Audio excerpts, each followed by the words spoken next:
Hey, it's our Locksmith here. Alright, we're going to change the battery on your 5-button Cadillac remote here. This is the 5-button smart key.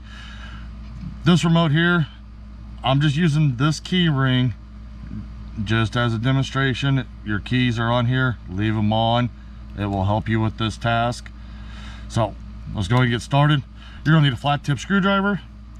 If you look at your remote housing, you will turn it to the sides and you will see you have an indentation. That indentation right here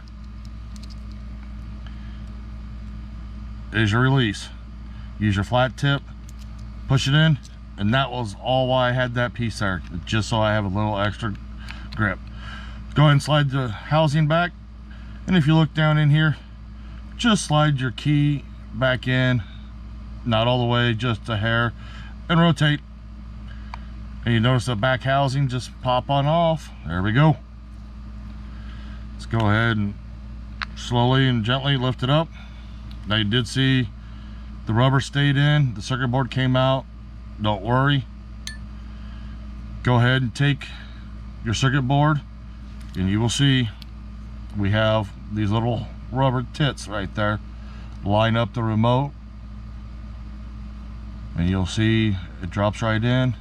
And when it drops in completely, the little rubber pieces pop through and the housing sits in. If that happens, do not sweat it. It is not that big of an item. Go ahead and take your flat tip screwdriver under the back of your battery, lift your battery up, and with that being done, well, let's go and put the new battery in. New battery's in. Take your housing, go ahead, put it back together, and just slowly walk around with your fingers, and you notice she's back together.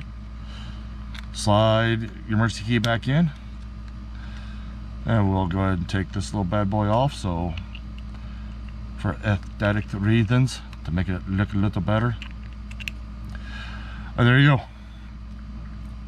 You just changed the battery on your 5-button Cadillac smart key. Thanks for watching, Sergeant Locksmith. Let's be safe out there.